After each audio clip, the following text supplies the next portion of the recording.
बिस्मिल्लाहिर्रहमानिर्रहीम, अस्सलाम वालेकुम। हकीकत टीवी साइंस एंड हेल्थ में खुश आमदीद। भूल जाएं आप कुछ वक्त के लिए पाकिस्तान और इंडिया की जंग को, जो होनी है और वो होकर रहेगी। दुनिया की कोई ताकत उसको रोक नहीं सकती और वो होनी है। लेकिन जो अब जंग छिड़ने वाली है वो शायद ऐसा लग रहा है कि इंडिया और पाकिस्तान की जंग से पहले सबसे बड़ी जंग छिड़ने वाली है। और वो जंग क्या है? अमेरिका और इजराइल मिलकर यमन और ईरान के खिलाफ जंग करने वाले हैं। आप सबसे पहले ये शक्ल देखिए जो नेतन्याहू की। आप सब जानते हैं कि आज जो हमला हुआ है इजराइल के एयरपोर्ट पर, उसके बाद नेतन्याहू की शक्ल देखिए, उसका मूड देखिए। हत्ता कि उसको पता था मेरी ये वीडियो बन रही है, मैं पैगाम दे रहा हूं कौम के नाम।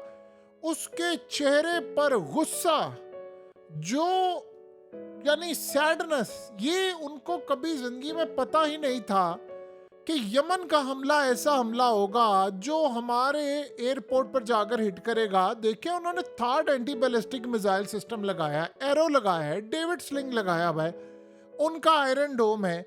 और इस सूरत हाल में वो सोच रहे थे कि जी हम तो यमन के मिसाइल तबाह करें, और वो करते रहे। यमन ने आज जो हमला किया उसके बाद नेतन्याहू आया, उसने कहा बस इनफ इज इनफ, बदला लेने के लिए हम जा रहे हैं और अब ना ईरान को छोड़ेंगे, अब ना यमन को छोड़ेंगे। और इमीडिएटली उसने ट्रम्प को कहा है कि लड़ाई हो गई है, अब बताओ क्या करना है। और डोनाल्ड ट्रम्प ने क्या सूरत हाल की, उसने ऐलान किया, उसने कहा अब हमें कोई पागल बनाना बंद कर दे, हमें पता है यमन के पीछे ईरान का हाथ है, ये ईरान ने मिसाइल दिया है और वो आकर हिट हुआ है। अब बहुत हमारे पास क्लियरली इंफॉर्मेशन है, एविडेंस है, इंटेलिजेंस है कि इनको पैसा, हथियार, सब चीजें दी जा रही हैं। अब ईरान तैयार रहे, हम जंग करने आ रहे हैं और इसका बदला लेने के लिए आ रहे हैं, ना कि खाली ईरान से, ईरान के लीडरशिप आयतुल्लाह अली खामनाई से इसका बदला लेने के लिए आ रहे हैं। यानी डोनाल्ड ट्रंप ने आयतुल्लाह अली खामनाई को हिट करने और ईरान को हिट करने का ऐलान कर दिया, और साथ ही नेतन्याहू ने कहा है कि अब मिलकर लड़ाई होगी। देखिए, यमन ने क्या ऐलान किया है। यमन ने तमाम एयरलाइंस को कह दिया है, हमारी तरफ से फाइनल वार्निंग समझ लें, कोई एयरलाइन बेन गुरियन एयरपोर्ट पर नहीं जाएगी। अगर कोई एयरलाइन गई और उसके मुसाफिर मारे गए और वो एयरलाइन तबाह हो गई या उसका जहाज तबाह हो गया, हम जिम्मेदार नहीं होंगे। हम बड़ा क्लियरली बता रहे हैं तमाम मुसाफिरों को, आखिरी वार्निंग है, कोई शख्स बेन गुरियन एयरपोर्ट से जाने की कोशिश ना करे। जिसने जाना कहीं और से जाए। आप मारे गए, आपकी फैमिली मेंबर्स, आप लोग, जहाज उड़ गया, हम जिम्मेदार नहीं। हम आपको क्लियरली बता देना चाहते हैं, जो जहाज यहां से उड़ा हम उसको नहीं छोड़ेंगे। हमने यहाँ पर मिसाइल मारने, आप सबने देख लिया हमारी कैपेसिटी क्या है, कैपेबिलिटी क्या है। अब आज देखिए, यमन ने ऐलान किया है कि आज अमेरिका और इसराइल को अच्छी तरह अंदाजा हो गया है कि यमन क्या कर सकता है और हम कहां तक हिट कर सकते हैं। देखिए, सबसे बड़ी बात यह है, जो अमेरिका ये जंग छेड़ने के लिए जा रहा है, ये पाकिस्तान और इंडिया से बड़ी जंग है। और ये जंग इतनी खतरनाक होगी कि पूरा मिडिल ईस्ट लपेट में आने वाला है, क्योंकि आज डोनाल्ड ट्रंप ने कह दिया है कि वो जंग करने वाला है और अब जंग के बगैर कोई नहीं। अब ये असल में नेतन्याहू ने इसको कहा है डोनाल्ड ट्रंप को कि तुम बातचीत करो, तुम हमला क्यों नहीं करते ईरान पर, हम तुम्हारे साथ हैं, वो दोनों तैयारी करें। मसला क्या है? देखिए, आज जो हमला हुआ है, मैक्सिमम मैक्सिमम मैक्सिमम क्या कर सकता था अमेरिका? थाट दे सकता था। डेविड स्लिंग है इनके पास, एरो है, आयरन डोम है। आपके सबसे आखिरी डिफेंस लेयर अगर ये सारी तबाह हो गई है तो आपका खेल खत्म है। आप सोचे ना कि अगर एयरपोर्ट के मेन टर्मिनल पर, देखिए यमन को पता था उनकी एक्यूरेसी मिसाइल की इतनी है, उनको ये बात अच्छी तरह पता थी कि हम यहाँ पर अगर हिट करेंगे तो कहाँ पर जाकर ये मिसाइल लगेगा। उन्होंने मेन जहाज़ों के ऊपर मारने की बजाय टर्मिनल के बिल्कुल साथ मारा, जो कि खुला एरिया था, ताकि हमें ये पैगाम हम दे दें कि हम कहाँ पर हिट कर सकते हैं। अब उसे हुआ क्या, पैनिक फैल गया। अब जाहिर सी बात है, अगर आप जहाज़ उड़ा दें किसी भी मुल्क का और आप ये तबाही कर दो तो फिर तो बड़ी तबाही है, ये तो बड़ी खतरनाक सूरत हाल है। उन्होंने एक्यूरेटली मारा, उन्होंने पैगाम दे दिया। अब हुआ क्या है, इजराइल के अंदर तमाम फ्लाइट्स इस वक्त कैंसिल हो गई हैं और ख़तरनाक सूरत हाल पैदा हो गई है। और सबसे बड़ी बात यह है कि मुसाफिर जो है उनकी चीखें निकल गई हैं कि यार ये हुआ क्या हमारे साथ, हम तो यहाँ महफूज थे। अब उन्होंने ये देखा है कि अगर ये मामला यहाँ तक हो सकता है तो इसका मतलब है कि कल को जहाज भी हिट हो सकता है, और यमन ने तो ऐलान कर दिया है। अब अमेरिका और इसराइल को जो परेशानी सबसे ज़्यादा है कि अब यमन के ये हथियार हैं, अगर यमन ने अब दोबारा हमले शुरू किए, वो करते रहे तो वो मिसाइल कहाँ पर जाकर हिट होंगे इसका अंदाज़ा कोई नहीं लगा सकता। वो कल को F-35 उड़ा सकते। देखिए यहाँ मैक्सिमम सिक्योरिटी लगी है, थार्ड लगा हुआ था, थार्ड बीट हो गया, तो अब तो आप F-35 भी उड़ा सकते हैं। अब तो आप F-35 को भी उड़ाने के लिए तैयार बैठे हुए हैं। तो आप ये सोच लें कि किस लेवल पर लड़ाई हो सकती है। इनको खतरा ये है कि ईरान के मिसाइल किस लेवल के होंगे जो उन्होंने खुद इस्तेमाल करने हैं। वो तो हमारे डिफेंस लेयर को तबाह क्या करना, हमारे डिफेंस सिस्टम को भी तबाह कर देंगे। अब यमन ने क्या करना है आप ये समझें, यमन ने अगला हमला करना है थार्ड के ऊपर। थार्ड वो उड़ाएंगे, वो F-35 उड़ाएंगे।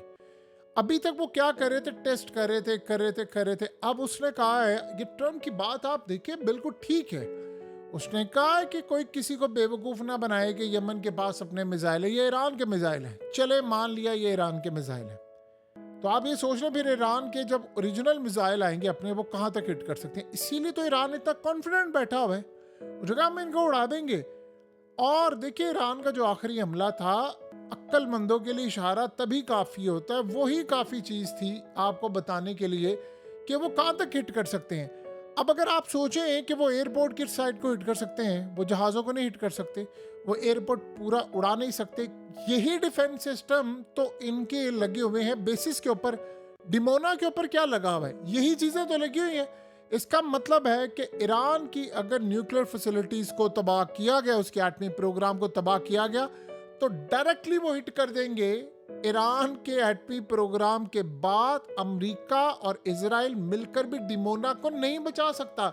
यही डिफेंस सिस्टम तो उधर लगे। तो ईरान ने आज पैगाम क्या दिया है ट्रम्प को, ये इन्होंने 2-4 दिन पहले जो कहा था, असल बात समझिए, 2-4 दिन पहले इन्होंने कहा जी हमारे ईरान को हिट करने के लिए वक्त और जगह का तयन हम करेंगे।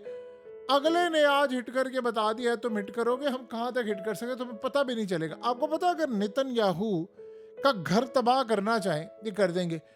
इसराइल में एक बड़ी अजीबोगरीब सूरत हाल है कि जब सायरन बजते हैं तो उसके बाद इनको सबको जाना पड़ता है बंकर्स के अंदर, और बम प्रूफ बंकर्स हैं बड़ी तादाद के अंदर।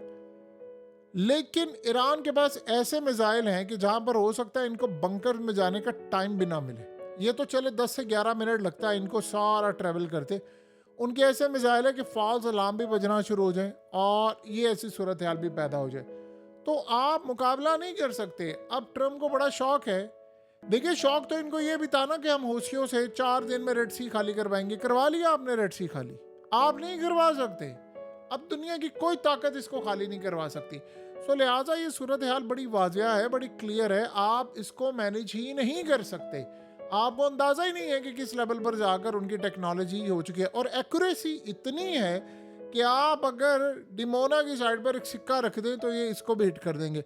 यमन ने कह दिया है कि अब तैयार है। अब जो पैनिक फैला हुआ है इन्वेस्टर्स के दरमियान जो इजराइल में इन्वेस्टमेंट करते थे, उनको ये बात समझ नहीं आ पा रही। देखिए इन्होंने हिजबुल्लाह से जान छुड़ाई, बड़ी कोशिश की, इन्होंने हमास से जान छुड़ाने की कोशिश की। आप कैसे जान छुड़ा सकते हैं यमन से, वो वहाँ से हिट करें, और सारे मिडिल ईस्ट के सारी दुनिया में पैगाम चला गया जिसने अमेरिका की मदद की वो भी निशाने पर होगा। और आज का जो हमला था, होता क्या है कि अमेरिका अपने अरबों डॉलर्स के डिफेंस सिस्टम बेचता है। हमारा जी ये सिस्टम है, हमारे ये मिसाइल है, कहाँ पर गया? उसकी इंटेलिजेंस बिकती है, उसका डिफेंस सिस्टम बिकता है।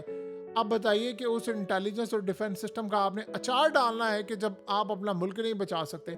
सो ये जो सूरत हाल इस वक्त पैदा हुई है वो क्लियरली इंडिकेट कर रही है कि इंडिया से लेकर यूरोप से लेकर तमाम जगहों पर आज एक पैनिक वाली सूरत हाल है कि यमन कहीं पर किसी को बीट कर सकता है, और दुनिया में कोई ऐसा डिफेंस सिस्टम नहीं है जो उसके मिसाइलों को रोक सके। अब ये बात समझ लें कि ये आज भी जो मिसाइल इन्होंने मारा है ये करीबन आप समझ लें 20 साल पुरानी टेक्नोलॉजी है। जब ये बड़े पैमाने पर नई टेक्नोलॉजी का इस्तेमाल करेंगे तो आप फिर उसके नताइज खुद देख सकते हैं क्या होंगे।